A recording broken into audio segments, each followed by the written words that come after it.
Салют! Сейчас мы с вами поговорим о ваших первых действиях в игре после того, как вы ее начали. Представим ситуацию, что вы взяли героя с юнитами дальнего боя, в нашем случае это Ивар, у которого эльфы, и мы играем с вами за оплот. Для начала мы с вами переходим в меню самого нашего города. Для этого мы наводимся на него и нажимаем дважды левую кнопку мыши. Попадая сюда, здесь мы с вами видим определенные здания, которые у нас уже есть по умолчанию. Если вы на них просто наведетесь курсором мыши, то они у вас начнут подсвечиваться, а в центре экрана снизу у вас будет подписано, что это, мелким шрифтом. Нас сейчас интересует таверна. Она у каждого города находится и выглядит, естественно, индивидуально по-своему. В данном случае она у нас находится здесь. Мы на нее нажимаем. Здесь у нас на выбор предлагают для найма 2 героя. Стоимость каждого будет по 2500 монет. Но у нас заблокирована кнопка покупки. Почему? Потому что у нас сейчас наш герой, Ивар, он стоит на месте и как бы блокирует нам возможность поставить еще одного героя. Что с этим сделать? Вы его перетаскиваете сюда, и он становится у вас в гарнизоне города. Здесь он у вас пропадает. То есть просто вы перемещением выделяете левую кнопку мыши и нажимаете сюда. И он у вас становится тут. Теперь вы переходите в таверну, и вы можете купить героя. У вас всегда в начале игры слева будет находиться родной герой. Что это означает? То, что у него будет родная армия этого города. Если вы зажмете правой кнопкой мыши, вы увидите, что у него вот есть тоже кентавры, эльфы и гномы. Справа у вас уже будет герой в большинстве ситуаций с другого города. Но иногда бывает то, что вам везет, и у вас со старта 2 родных героя.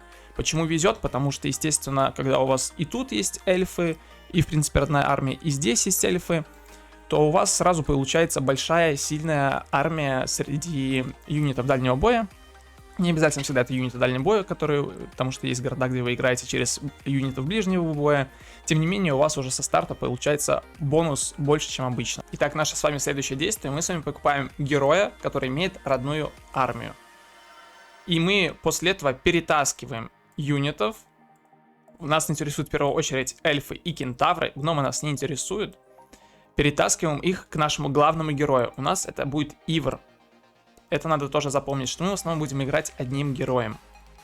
Остальные герои у нас будут на подмоге. Мы ими не будем особо ничего пробивать и так далее. После этого мы меняем с вами местами.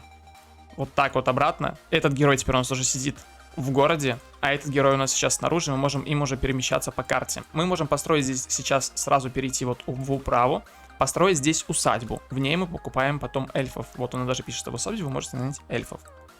Вы отстраиваете, у вас слева появляется возможность их купить, вот они 7 штук, вы на них нажимаете, выбираете количество, которое вы можете нанять, мы себе богатые можем позволить купить сразу всех, они у вас будут покупаться в верхний слот, если они свободны, или будет говорить, что вы не можете купить. Купили, перетащили их к нашему главному герою Ивару, просто нажали на них, чтобы они выделились, и нажали на наших эльфов, которые у нас стоят уже в отряде. Все. Самое главное мы сейчас сделали. С городом мы с вами закончили, теперь нам нужно вернуться на карту приключений и немного разделить нашу армию, потому что вот справа у нас отображается только вот 2 занятых слота, а остальные 5 у нас еще свободны. Так быть не должно. В боевке чуть позже я объясню почему. Мы можем либо здесь разъединять, но это не очень удобно и мелко. Мы с вами вот наводимся на нашего героя, нажимаем левую кнопку мыши. Здесь мы видим подробную информацию о нем. Здесь у нас есть предметы, которые сейчас мы на него надели. В данном случае у нас это только мистическая сфера маны, которая нам выпала случайно при генерации карты, потому что у нас стоял случайный бонус артефакты. И вот у нас здесь армия. Теперь про горячие клавиши, самые необходимые. Вы зажимаете Ctrl, нажимаете на отряд, и от него разъединяется один юнит и занимает пустой слот. Вы делаете так еще. И у вас вот заполняется так вот вплоть до всех слотов. Для чего это надо? Для того, чтобы мы потом в бою могли закрывать наших эльфов от удара противников, когда они будут подходить близко. Для того, чтобы объединить всех одинаковых юнитов в один отряд, мы с вами зажимаем клавишу Alt и нажимаем по юниту.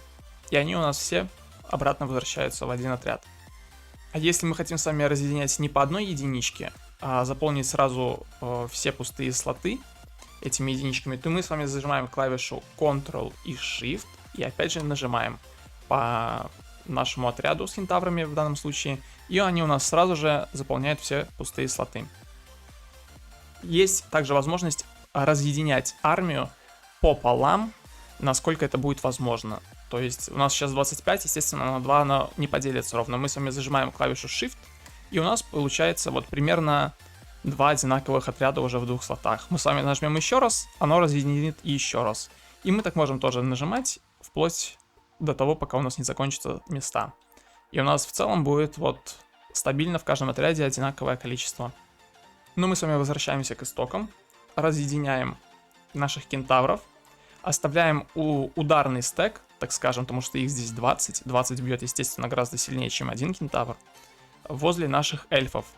Расположение нашей армии имеет значение, то есть слева направо мы с вами ставим слева эльфов в самом верху. Это, как вы поймете сейчас чуть позже. Не здесь, не тут, не вот так мы ставим, что у нас кентавры тут. Мы с вами ставим именно так, что у вас лучники, дальний бой ваш находится слева. Рядом же мы ставим юнитов уже ближнего боя, которых у нас тоже немало, и которые в случае чего могут подстраховать наших эльфов. Мы с вами сейчас найдем какой-нибудь бой, например, нападем на гоблинов. Есть момент, многие новички видят вот славная победа, нападающие, тут маленькие какие-то потери, обороняющиеся, вот это потери их, и просто нажимают сюда, то есть подтверждают этот результат. Приучайте себя, что вы так не делаете, потому что 2 кентавра мы можем сейчас сыграть, может, без потерь вообще, не терять армию. Мы нажимаем то, что мы не согласны с этими условиями, и мы с вами попадаем в бой. Первым делом, попадая сюда, мы с вами разберемся, что здесь происходит. Сейчас у меня ходят эльфы, и я вижу, куда они могут у меня переместиться на максимальное расстояние. Также у меня подсвечены другие клетки, на которые я не могу встать, но они выделены. У вас, скорее всего, они выделены не будут. Это у меня стоит в настройках битвы. Вывести сетку, стоит галочка. Кроме этого стоит тень перемещения, то есть я вижу расстояние, куда я могу перейти своим юнитом. Если я это, например, все уберу, то вот, я могу увидеть только вот так вот, наводясь, куда я могу стать. То есть это вот самое дальнее расстояние будет в данном случае. Кроме этого, я не вижу саму сетку, это мешает. С этим неудобно играть, поэтому я рекомендую вот эти все настройки выставлять. Кроме этого, скорость анимации вы ставите 5, не ставьте 1, 2. Я вам сейчас покажу просто разницу. Давайте мы поставим 1, хотя, наверное, по умолчанию у вас стоит, может быть, 3. Ну, давайте поставим 2. Ставим 2. Так, что у нас дальше происходит? Снизу мы с вами видим последовательность юнитов, которые будут ходить. То есть вначале у нас сейчас ходят эльфы, потом у нас будут ходить улучшенный отряд гоблинов, а потом уже будут ходить кентавры, и потом в конце хода у нас уже походит обычный гоблин. На что зависит эта последовательность ходов? Здесь она, кстати, отображается сейчас верно, но бывает, что оно отображается некорректно на этот раунд. Это зависит от скорости ваших юнитов. Если вы зажмете правой кнопкой мыши, то увидите у него в характеристиках скорость. У врагов тоже вы можете зажать и увидеть скорость. То есть у кого скорость выше, тот и ходит первый. Сейчас у нас ходит эльф, и у нас есть 2 варианта развития событий. Мы можем либо стрельнуть, либо не стрелять. Если мы с вами не стреляем сейчас, мы увидим, если наводимся на вражеского юнита, то у нас поломанная стрела. Это означает то, что урон мы нанесем не полный, который мы могли бы нанести, если бы они подошли к нам под прямую стрелу. Урона будет значительно больше тогда. Или же мы можем нажать «Ждать» или W на клавиатуре, и тогда наш ход отложится под конец данного раунда. То есть сейчас у нас раунд 1, потом у нас будет 2-й раунд, 3-й раунд и так далее. Или мы можем нажать «Защищаться», тогда наш юнит, в данном случае сейчас эльфы, они не будут ходить в этом ходу. Сейчас мы с вами не страшимся наших врагов, поэтому мы не будем сразу по ним стрелять. Лучше мы подождем, пока они подойдут поближе. Для этого я просто нажимаю W на клавиатуре, аналог этой кнопки «Ждать». И у нас ходят, видите, как медленно. Сейчас вам покажу еще на кентаврах. Дальше мы закрываем наших эльфов кентаврами. Вначале мы ставим основной стек рядом с ними. И потом этими единичками, то есть это наше мясо, нам его как бы не жалко потерять в теории на этом поле боя. И вот мы их сюда переставляем. Вы видите скорость перемещения, это очень долго, это неудобно. Мы с вами меняем скорость анимации на максимальную, тогда у нас юниты будут ходить максимально быстро на поле боя, и мы не будем 20 лет в этой боевке торчать. Вот видите, все, практически мгновенно.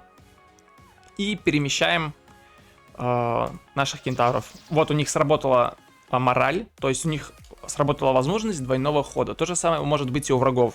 То есть он походил и потом сразу еще раз ходит. И он может так добежать и ударить по какому-нибудь отряду, где у вас много юнитов, и убить значительно больше, чем он мог бы убить, когда вы все закрыли. Мы тут нажимаем защищаться. И вот у нас вновь входит под конец раунда эльфы. И потом они будут сейчас ходить сразу же вновь в следующем раунде, потому что наступает новый раунд, то есть все как бы обновляется. Но у нас юниты не подошли под прямую стрелу, поэтому мы уже просто стреляем, потому что нету смысла больше уже ждать. Мы, если нажали бы защищаться, мы просто бы пропустили нашу возможность выстрела. И сейчас мы опять нажимаем Wait, то есть W на клавиатуре. Еще вы можете нажимать Def, то есть D на клавиатуре, и они как бы, это будет аналог защищаться. И тут у нас единички, ну мы, конечно, единичку сейчас одну, вероятно, потеряем. Нет, не потеряем, все хорошо. Потому что они уже походили, а мы стрельнем эльфами. И тут мы тоже просто защищаемся, не заморачиваемся. И вот мы стреляем сюда, и стреляем сюда, видите, под прямой стрелой, они, скорее всего, сейчас написано снизу, убьет 14-20, и урон нанесет 73-124. Что это означает? Это означает, что мы получим какой-то урон в диапазоне. То есть он может быть 73, может быть 124 как максимальный. И то же самое по количеству убитых. Может быть 14, может быть 20. Это уже рандом. Вот. И мы сыграли с вами бой без потерь, не теряя несколько наших кентавров. То же самое на карте приключения. Я перемещаюсь достаточно быстро. Это потому, что у меня стоит скорость героя практически максимально. Если я уберу вот эту, это не всегда удобно, потому что он тогда будет переходить прям очень быстро. Иногда можно случайно стать не туда. Потому что вот я сейчас сюда нажму, оп, все, он уже здесь. Так тоже можно играть, но я не рекомендую. И скорость врага вы тоже выставляете от близкую к максимальной. Больше не надо. Будете путаться, будете случайно нажимать, и у вас юнит будет перемещаться, очки передвижения тратите, вы уже не успели что-то сделать или походили не туда. У нас очки передвижения закончились, поэтому давайте мы завершим наш ход, чтобы у нас они вновь были.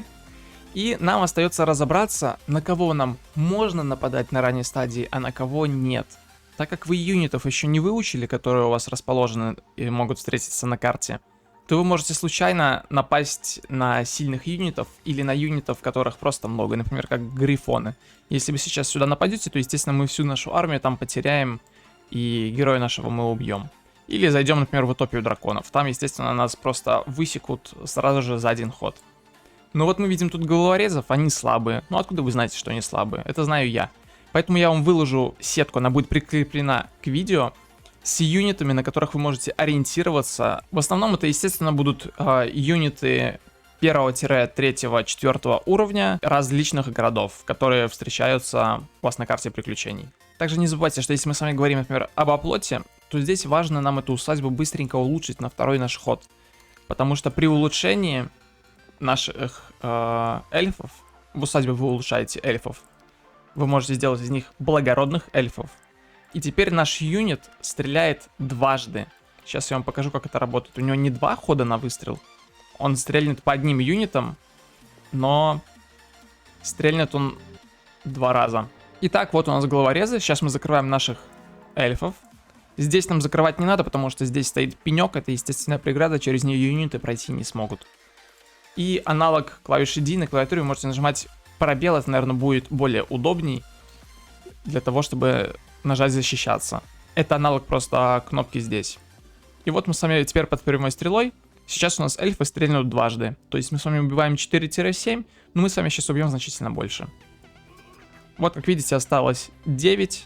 Мы с вами убили 5 и вновь убили 5. То есть стрельнули достаточно мощно. И сейчас мы также стрельнем. Естественно, что мы этих головорезов уже убьем. И мы сыграли с вами бой без потерь. Если вы играете за замок, то там тоже есть арбалетчики. И улучшенные арбалетчики они называются или как, то вы их тоже улучшаете. Но их можно улучшить прямо на первый день, потому что у вас здание там стоит сразу уже. Его не надо отстраивать отдельно, как эльфов. И вы его на первый ход улучшаете, и ваши арбалетчики тоже стреляют дважды. На этом все. В следующем видео мы с вами поговорим, в какие объекты стоит заходить, в какие объекты заходить пока не стоит на ранней стадии. Например, как утопия драконов, где вы сразу же просто за один ход погибнете. Удачи в освоении игры!